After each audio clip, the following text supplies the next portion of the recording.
Roma Wines present Suspense.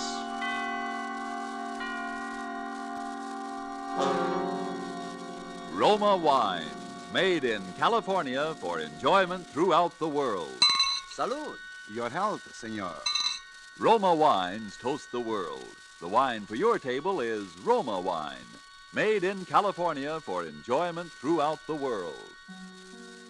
This is the Man in Black, here to introduce this weekly half hour of Suspense. Tonight from Hollywood, we bring you as star Mr. Orson Welles.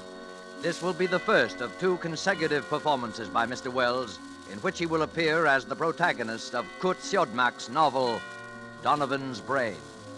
The producer of Suspense and its sponsors, the Roma Wine Company of Fresno, California, feel that this story is so unusual that it merits more than our usual time. So in somewhat of a departure from established radio formulas, we will bring you the story of Donovan's Brain in two parts. Part one you will hear tonight, and part two next Monday night at this same time. Before we take you to the scene of our drama, let's take a little journey of a different kind. We'll let a bottle of Roma wine serve as Aladdin's lamp. I touch the label, and presto, we are all transported to that capital of gaiety, Havana, Cuba. And now we find ourselves in the charming Pan American Club. At a table nearby, an American has just voiced his delight at the uncommon beauty of the scene. And then his Cuban companion responds, "Well, you in America also have much that is uncommon to boast of, such as this marvelous tasting wine we are enjoying this minute. To enjoy uncommon fine quality, Cuba imports this wine from your own distant California. It is your superb Roma wine. Now just realize what it means when other countries import Roma wines from such great distances. Such international esteem must mean that Roma wines are truly magnificent in quality. And then consider this. You here in America need pay no high import duty, no expensive shipping charges. For these fine Roma wines come from Roma's own wineries in the heart of the rich California wine grape districts. Because so many Americans do realize this good fortune, Roma wines are America's largest selling wines. So why deny yourself this taste delight? Try an inexpensive bottle of tangy, appetizing Roma sherry, or the hearty Roma burgundy, or any of the marvelously enjoyable Roma wines. But remember, these days your favorite dealer may be temporarily out of the type you prefer. Then please try again. Ask for R-O-M-A, Roma wines, made in California for enjoyment throughout the world. And now with part one of Donovan's Brain, and with the performance of Orson Welles as Dr. Patrick Corey, we again hope to keep you in suspense.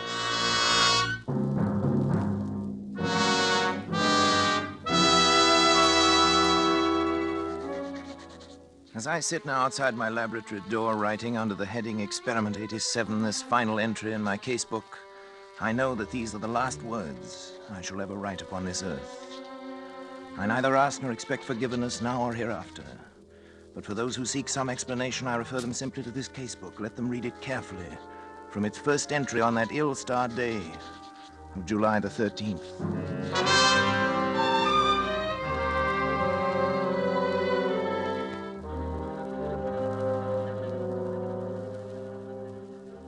July 13th. Today I bought a small Capuchin monkey from an organ grinder. The animal trembled with fear when I took it into my laboratory, and when I tried to pet it, it bit me. I had to make it trust me completely. Fear causes an excess secretion of adrenaline, resulting in an abnormal condition of the bloodstream which would throw off my observations, so I fed it, and finally the creature voluntarily crept up into my arms, uttering little whimpers of content.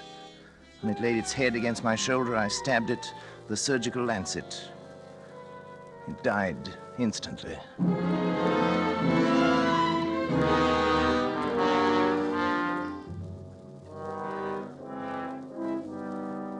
Well, David, what do you think of it? Well, it's pretty amazing, all right. See what I've done, don't you? I think so. You think so? Good Lord, don't you know? Well, after all, Dad, I'm only a second-year medical I know, student. but what of it? I was a second-year student. Who is it? It's me, Janice. Come in, darling. Patrick, Dr. Schrott is here to see you. Oh, come on in, Doctor. You know our son David, of course. Yes, of course. How are you, my boy? Fine, thanks, Doctor. Well, Patrick, hard at it as usual, I see. Patrick, you didn't eat the lunch I sent in to you. Well, what is it this time, Patrick? A brain. What? A monkey's brain. Oh, What about the brain, Patrick? I've been trying to see how long I can keep the tissue alive. Oh, is that it in that jar? There's considerably more to it than just a jar, though. Want to see how it works?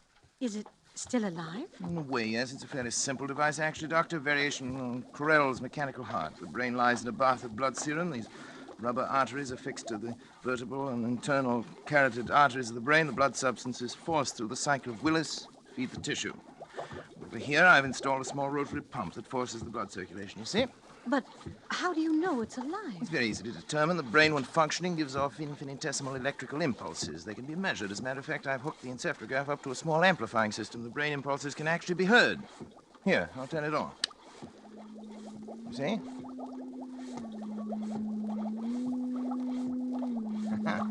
Quite effective, isn't it? Yes, it's effective. And it's wrong, Patrick.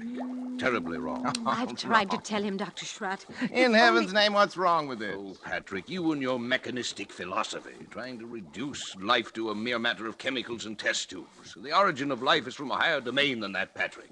And you're profaning. Nonsense. You can't stop the progress of science. Every discovery of whatever kind is a step forward.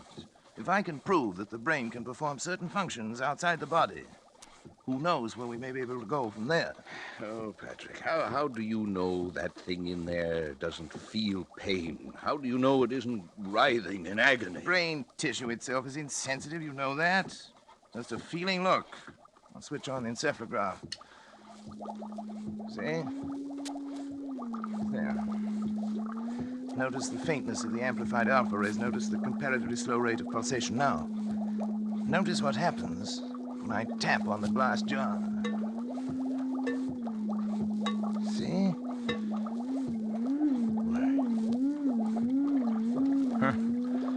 It feels. It thinks. I wouldn't go so far as to say that, but it certainly shows marked reaction to an external stimulus. I wouldn't have believed it possible. The trouble with you, Schrott, is that you don't really believe in science. Have it your own way, Patrick. That's when you can manufacture love and sympathy and kindness in a test tube. I'll be back. You leaving, old boy? Yes. Patrick. Do me a favor, Patrick. Shut off the pump and let that poor thing in there die. Let it die? Huh. If it were within my power to grant, that little brain would live forever.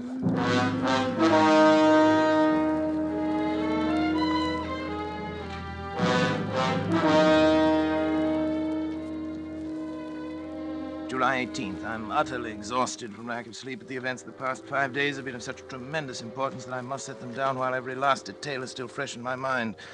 I've had no time to make an entry in this record since that day last week. It seems a month ago now when I had my first partial success with the brain of the Capuchin monkey.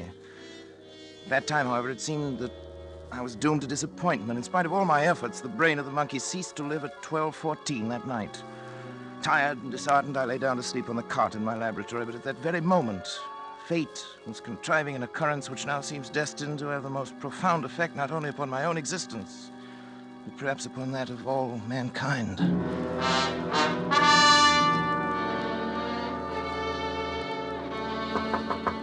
Hello? Hello, what is it? Dad! Oh, David, come in, come in. What's the matter? It's Dr. Schratt. There's been an accident or something. He's Oh? pretty upset. All right, I'll come. Oh, Patrick. Oh, Patrick, Sean. thank heavens, my boy. What's the matter, old boy? There's been a plane crash on the mountain. Only one of them was left alive, and I've brought him this far, but he needs an immediate operation. Sorry, that's your job. You're county physician. Patrick, it's multiple fractures of both legs. The arteries are severed, and the legs will have to be amputated.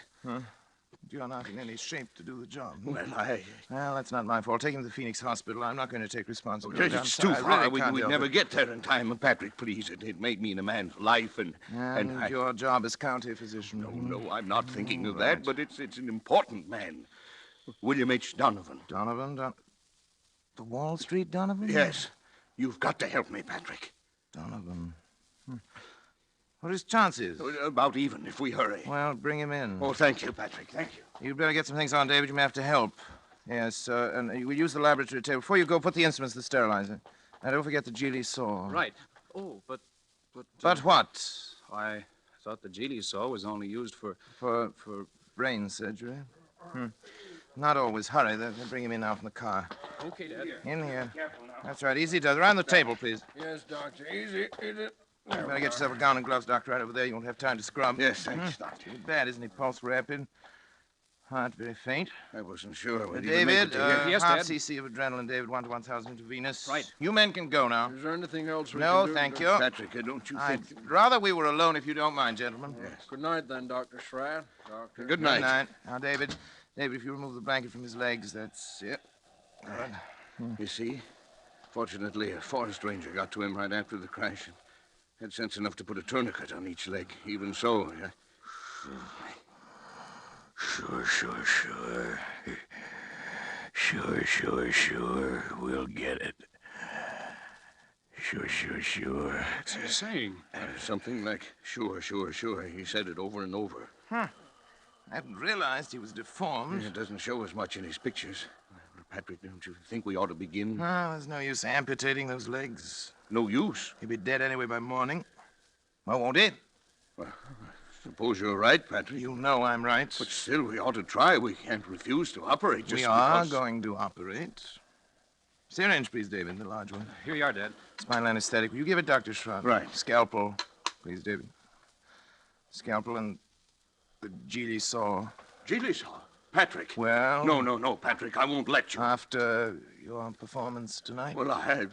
But, Patrick, he's still alive. Precisely. My mistake with the monkey was that he was dead. I don't intend to make that mistake again. Come on, David, Patrick, the scalpel. Patrick, are you out of your mind? You're taking a man's life. I'm giving him life. Donovan would die anyway. But for a while at least, Donovan's brain will live.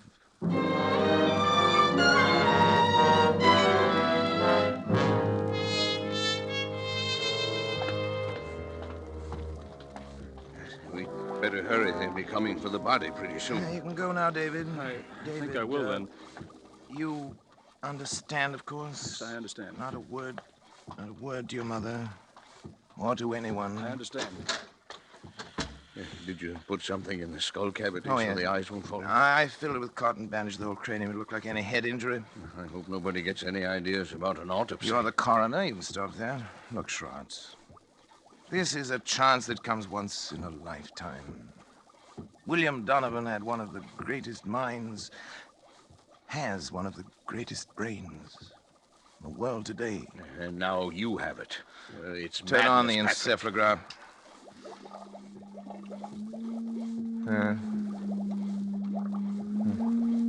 Simple Alpha waves, That's of right. course, no different from the monkeys. You can't take a human brain out of its body and expect it to function. I suppose not, but...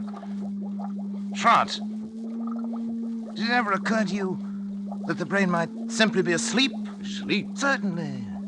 An operation like that is a severe shock. Tap on the glass.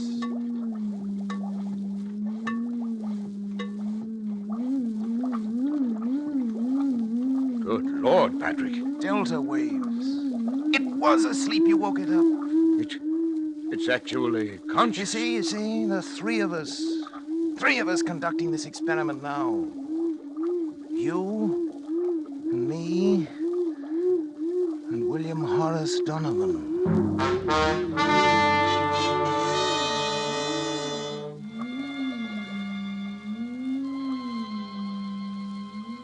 July 25th, I moved my bed into the laboratory, but I've scarcely slept in 6 days. There's no longer any doubt that the brain responds like a sensitive seismograph to vibrations near it, including the sound of my voice. Yet I found no method of communication with it. I've devised a simplified Morse code consisting of taps on the glass container, together with voice vibrations. Perhaps I can teach the brain.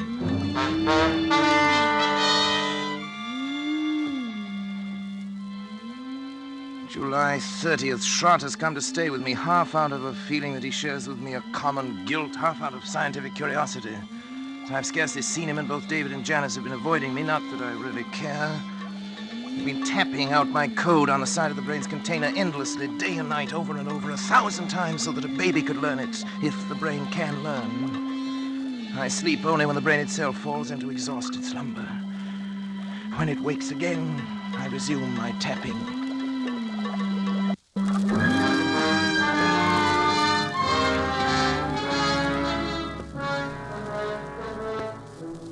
Trot! Trot! Wake up! Yes, Patrick. Come on! Get up! Hurry! Come on, I want to show Something you the matter? Yes, old boy, I want to show you something. Patrick, you look like a ghost. Where are we going? Back to the laboratory. I can't believe it myself. I may have been dreaming delirious. What's happened? Come on. You hear that? Delta waves. Seems disturbed. You've got to check my observations for me. If my reasoning is wrong, tell me. I can't be sure of anything anymore. Yes. Now listen carefully. You'll know that I've been trying to communicate with the brain in code now. If I were able to cause a distinctive pattern of the brain's delta waves by a specific command in code, if the brain responded with the same pattern of sound each time I issued the command, it would prove that I'd succeeded in communicating with the brain, wouldn't it? Yes, Patrick, I think it would. Now, listen.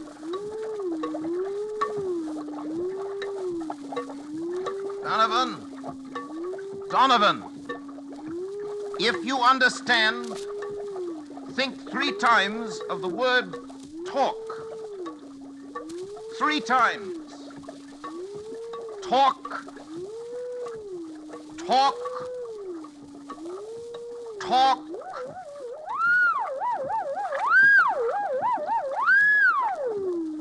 It answered. It spoke. Then I'm right.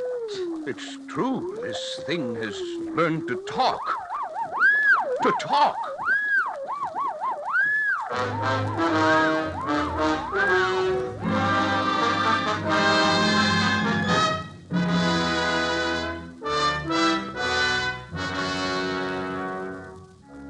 July 31st. Shot is romanticizing, of course. The delta pattern is so infinitely complex that it'd be utterly impossible ever to break it down into specific words, yet that it understands me, that it's trying to communicate with me is certain. Schott suggests mental telepathy, that I try to make my mind a blank, as the mediums call it, while at the same time increasing the energy content of the plasma that feeds the brain in the hope of stepping up the brain's electrical potential as one would step up the power of a radio station. Naturally, telepathy is nonsense, but the feeding theory intrigues me. I shall try it.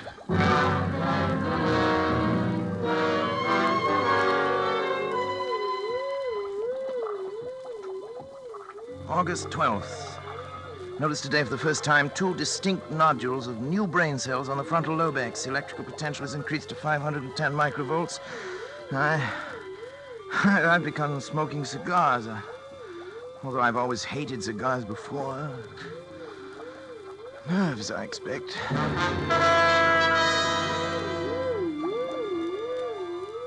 August 22nd, nodules still growing, electrical potential 1450, but no observable results.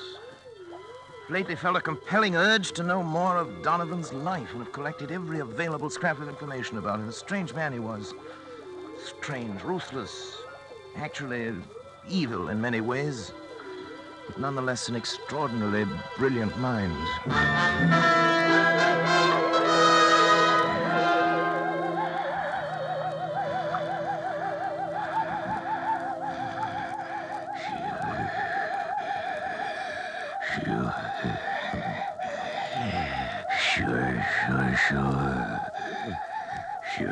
Sure. Here will be the test. You agree? Of course. Sure. Patrick, wake up!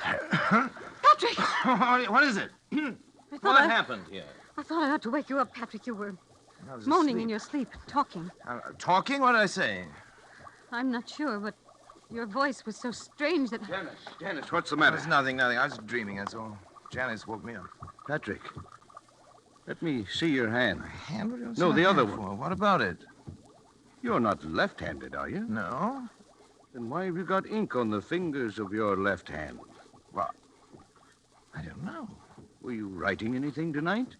No. You must have been, Patrick. Here it is, right here on your desk. Nonsense.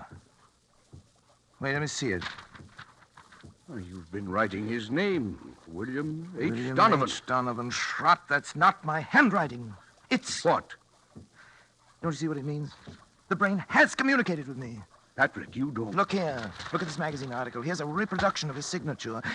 And he was left-handed, too. It says so here. Why, it is. It is exactly the What same. a fool I've been. Look at this picture, smoking a cigar with his left hand. I wondered why it suddenly started smoking cigars. The same brand, too. Janice, try to remember what you heard me saying just before you woke me up. Come on, Janice. Think. Patrick, I can't believe... Think, Janice. All I heard was something like, sure. Sure. Of course. Don't you remember, Schrott? He said it that night. It was the only thing we ever heard him say. It was an expression of his. It tells about that in one of the articles, too. Yes, there it is. It right wasn't your voice. there. It wasn't my voice. You see, the brain has grown. And it's strong enough to influence not only the higher functions, the frontal lobe, but the speech centers, the motor centers of another brain. Patrick, if this is true, then your experiment has been successful. It's ended. Ended? Oh, it's only begun. Patrick! Don't you see what this means? Patrick, listen to me. Oh, what, Janice? What? You've got to stop. Stop! I can't stand it any longer. Can't you see where it's led you?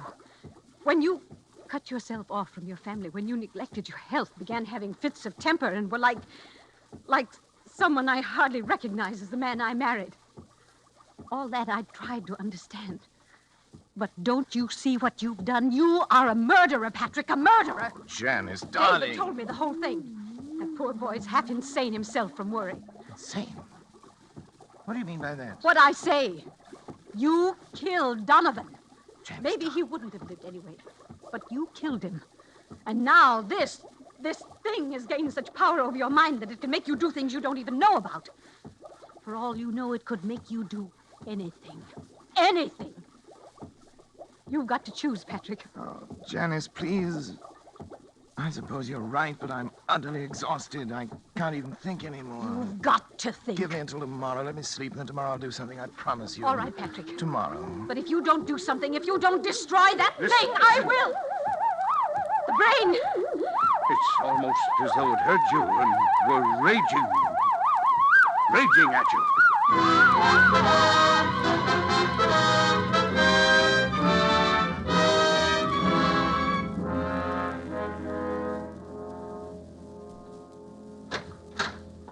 This way, please, Dr. Come Corey. on, darling.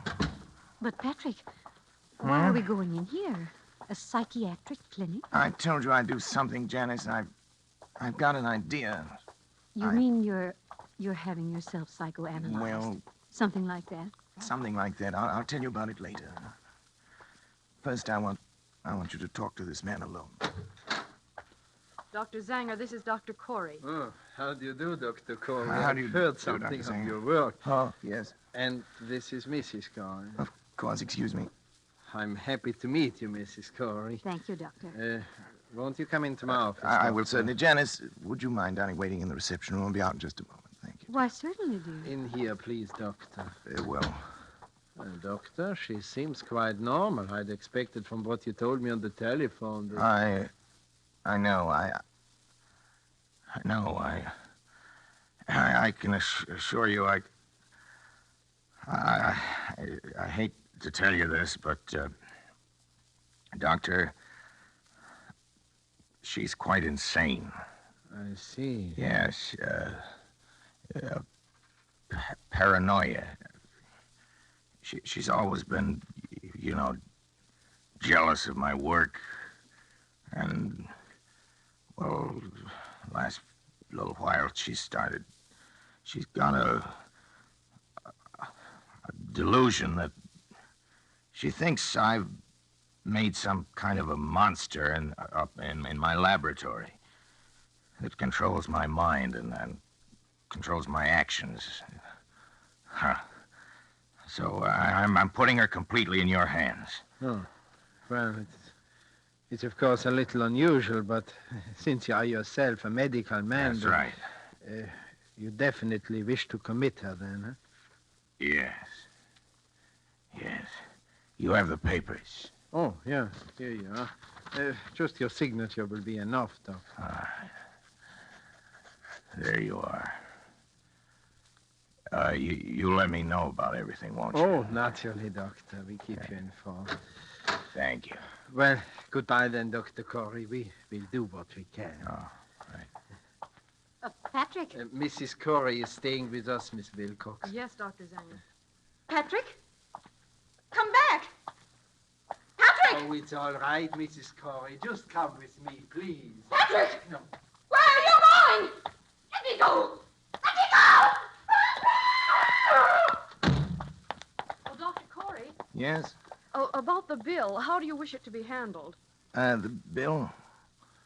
The bill? Sure.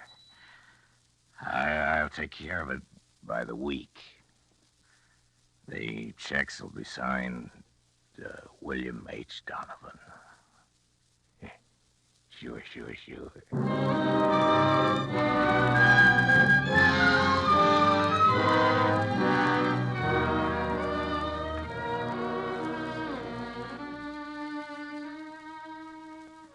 August 20th. It's nearly 3 weeks now since Janice went away. I can't understand how she could have left me just when I needed her most. When I try to question Schrott or David about it, they only look at me strangely and change the subject. Clearly, they too now are in on the conspiracy. Sometimes it seems the only person I can trust is Donovan. The brain communicates with me more freely now each day. I know it has some great plan in mind for me, for both of us. I'm waiting, patiently waiting.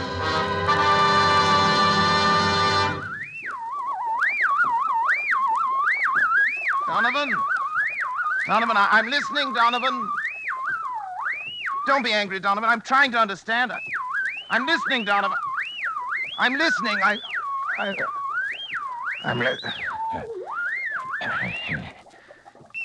Sure.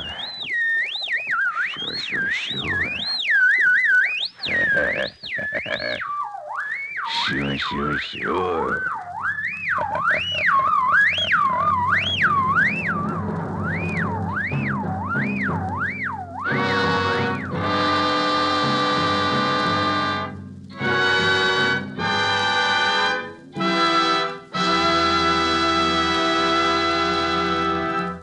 And so closes Donovan's Brain, Part 1, the first of 2 half-hour presentations of Kurt Siodmak's story, presenting Orson Welles as star of Suspense. Suspense is produced and directed by William Spear. We sincerely hope you enjoyed the performance of Orson Welles and that of the whole cast tonight in our Roma suspense play, and that you'll make a note to be sure not to miss the completion of this story next week. The Roma Wine Company would like to express its thanks for the many letters of appreciation from listeners which we are constantly receiving saying how much you enjoy these broadcasts. And here's a thought. To discover the enjoyment these suspense programs offer, you first had to sample one. And so you must first sample one of the many delicious Roma wines to discover for yourself their wonderful taste and quality, the excellence that makes Roma America's largest selling wines. You'll discover, as have other millions before you, that Roma wines are super quality, are super tasting, and are super easy on your pocketbook, too, costing only pennies a glass. Be sure you get R-O-M-A, Roma wines, made in California for enjoyment throughout the world. The greatest and most profitable investment you can make in your country's future is to buy war bonds. Don't forget, then, next Monday, you will hear Part 2 of Donovan's Brain, starring Orson Welles, in the completion of this remarkable tale of suspense. Presented by Roma Wines, R-O-M-A, made in California for enjoyment throughout the world.